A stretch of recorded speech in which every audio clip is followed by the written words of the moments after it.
Yo, yo, Damelocks back. You already know what's up. I know I've been supposed to watch this House of the Dragons trailer. This Black's version. This that man Emergency just dropped another one. So I fake gotta see it. Like, you know what I'm saying? And I ain't even watched this one. So we gonna lock in on this genre real quick. Let me see what he talking about. Hopefully it ain't nothing too crazy. Anyways, y'all like it. We Word. fight for our queen! Hopefully it is something crazy, right? That's what I should be saying. He held to his I'm out here decision just until death. chatting. My father chose me, his firstborn child, to succeed him. She gonna be boxing on this? And yet, Like, when we gonna see her on her dragon sits my money? throne.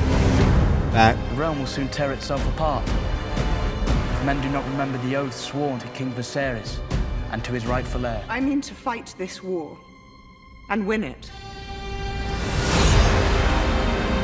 I ain't gonna lie, this music not hitting. The Hightails are marching. You must crush this beast at its head. When the desire to kill and burn takes hold and reason is forgotten. Our terms are very simple. Renounce the false king and bend the knee to the king, or your house burns.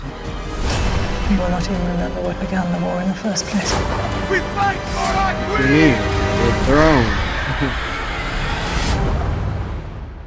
Feel what I've begun.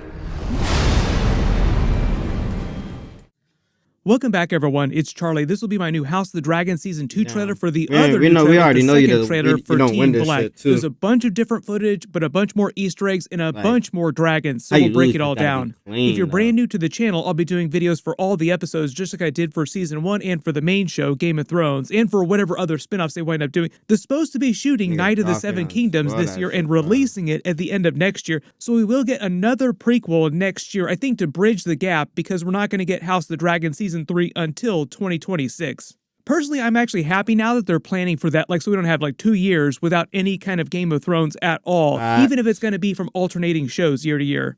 But if it wasn't clear why they released 2 different trailers for House of the Dragon Season 2, they're meant to represent both sides in the Dance of the Dragons, Team Green and Team Black.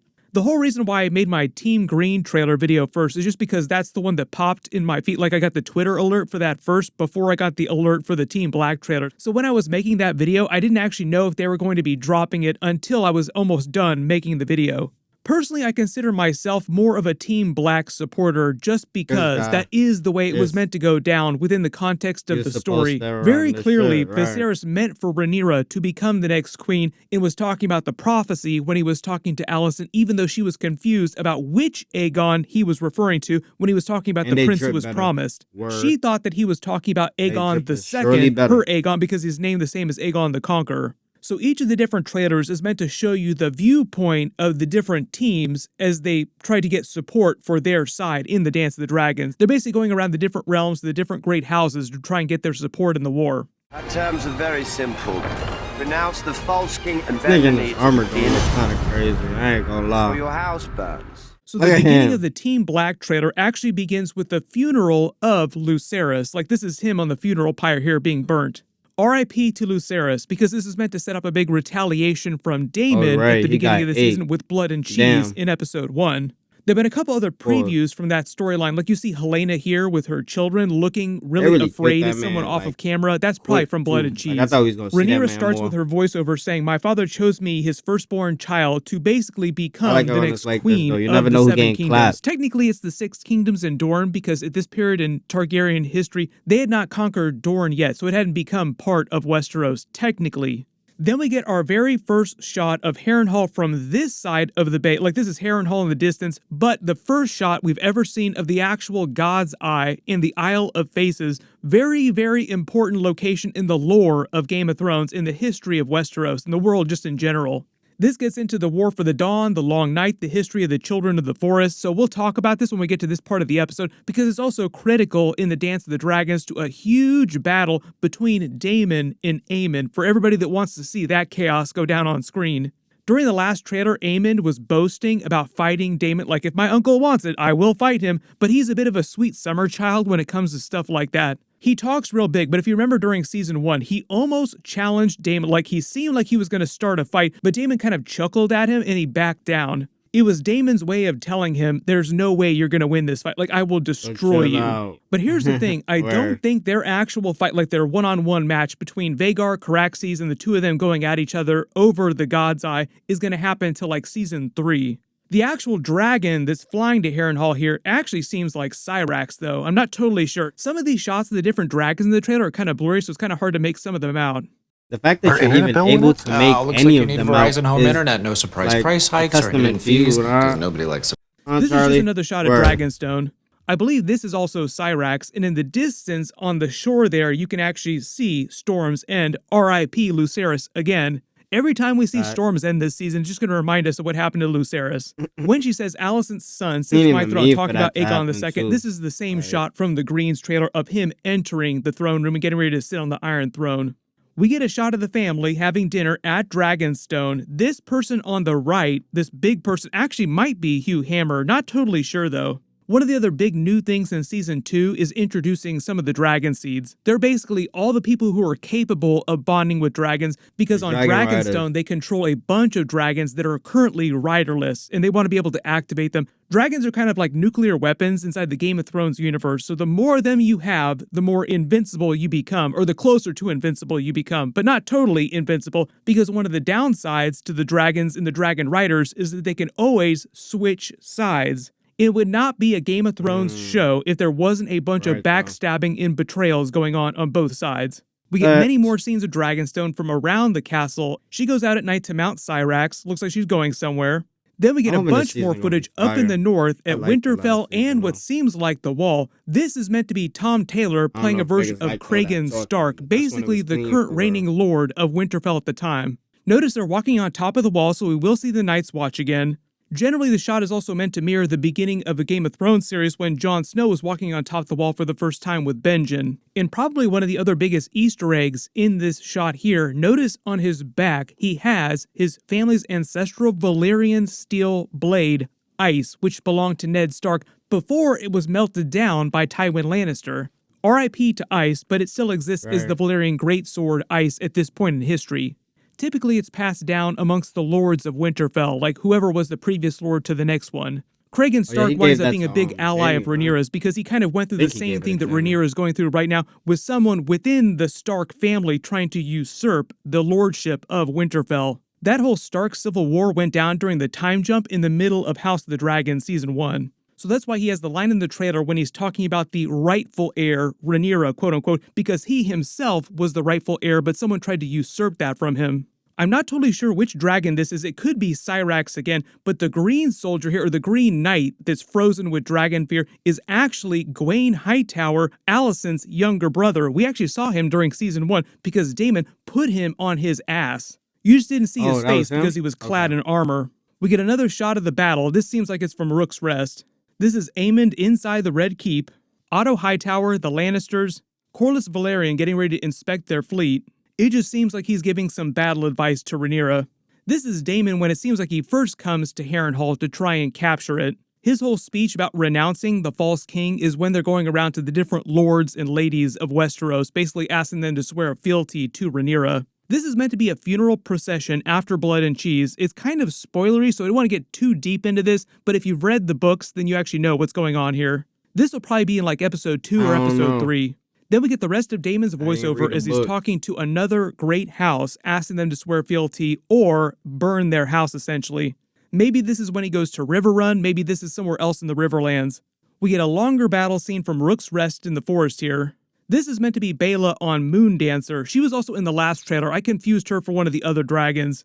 It's meant to be a change from the books. I think she's going to be showing up here after the big battle at Rook's Rest. In the original story, she wasn't super active during this period in the actual war itself. It just seems like the show wants to use her more. Like there's more dragons, so they want to use them more.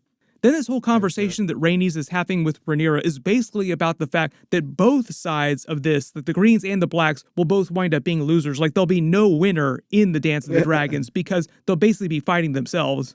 And eventually, someday, people will not care at all. Like eventually, like the small folk will completely forget about what happened here. So even though it's a really big deal for the people that are involved in this right now, like Rhaenyra and all the Greens, essentially it doesn't matter as much as they think that it matters. Because the Facts. real threat is the Night King, the White Walkers. Like, that's the whole idea they try to get across in the first couple of episodes. Like, there's this prophecy, the long night is coming. We need to be more worried about that, but they're distracted here with the Dance of the Dragons fighting themselves. That was meant to be the whole reason why Aegon conquered the Seven Kingdoms in the first place, so that he could unite the realm and they could present a united front, a united army to fight to stop the Long Night. This really big dragon could be Vhagar, but it could also be Vermithor, just because they both have that giant, long turkey neck that sags because they're so big and they're Facts, so they're old. so Like, they're the big. two oldest dragons that are living right now.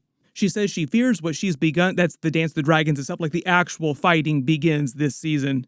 Then we get the night shot of Daemon and Caraxes. I ain't gonna lie, And just like excited the to see Greens that shit, trailer, though. this Black's trailer basically has their version of We the finally gonna Targaryen get to see sigil, more which is the dragons, traditional like, red and boxing on black. screen. At the end of the Like, it's Greens gonna be trailer, they had hard. their version of the sigil, which was gold and green. Daemon and Game of Rhaenyra would Thrones call that a ain't give them perversion. Like, dragons how dare enough you justice change for the real. tradition? It's meant to be red and black. That was why they got so pissed off at Alicent during season 1 when they came back after the long absence being away was from the all Red green Keep, and finding out that shit, she'd gotten facts. rid of all the Targaryen paraphernalia. Like, everything about their history, she basically replaced with all this religious iconography from the Seven. There's a bunch of new footage here. Probably the coolest new stuff is Cregan Stark, the North, Faith the is wall, like heavy. going back to the wall. So we might get some White Walker references during this. During this period in history, the Night King, the White Walkers, were still active, but they were mostly active in the lands of Always Winter. They didn't really ramp up their activity till much closer to the events of present day in the Game of Thrones series. But it does seem like each season they keep referencing the prophecy, the Long Night, the White Walkers, the Night King, so there'll be some kind of reference to them at some point this season. It'll just seem like it'll happen when Jacaerys goes to the north to try and get Cregan Stark to swear fealty to Rhaenyra, which it seems like he does. In the books, they sign something called the Pact of Ice and Fire, which is another reference to A Song of Ice and Fire, like the prophecy of A Song of Ice and Fire, the prince who was promised. So when we see Cregan Stark, do not be surprised if you see a lot of Jon Snow Easter eggs and references to. Technically, he is Targaryen because he comes from Rhaegar Targaryen, but he is still half Stark through his mother's side, Lyanna Stark. There are also a lot of rumors about what Jacaerys got up to when he was at Winterfell with Cregan Stark. Maybe they'll allude to that, but there's only going to be 8 episodes, so it's not like they have too much time to spend with him up there. One of the other cool things about Cregan Stark is that we get deeper into the Dance of the Dragons timeline. He becomes a much bigger part of the story. So even though there's not that much footage of him right now, he becomes a much bigger character in future seasons. And for those of you asking about them retconning things or introducing new lore, George R. R. Martin does supervise all their scripts and like help give them extra lore when they need it. So anytime they introduce brand new stuff, it's usually coming from George R. R. Martin. Because the series is premiering in June this year, we'll probably get some more trailers as we get a little bit closer. Of course, I'll do more bonus videos. If you have any questions or there's any Easter eggs you spotted in this trailer that I didn't talk about in the video, just write them below in the comments. There's supposed to be a couple other really big trailers dropping in the next couple of days. I'll try to do videos for everything. I ain't gonna cap to you. It's me just watching this before I check out his new John, but I ain't even peeped that John about to drop. Like, that's just right around the corner. Like, I ain't gonna lie, summer right here, y'all. I know it don't feel like it, but we almost here. Like, although summer is just like, you know, hot weather. Good times, though. I ain't gonna lie. But your boy out. You know what I'm saying? All that.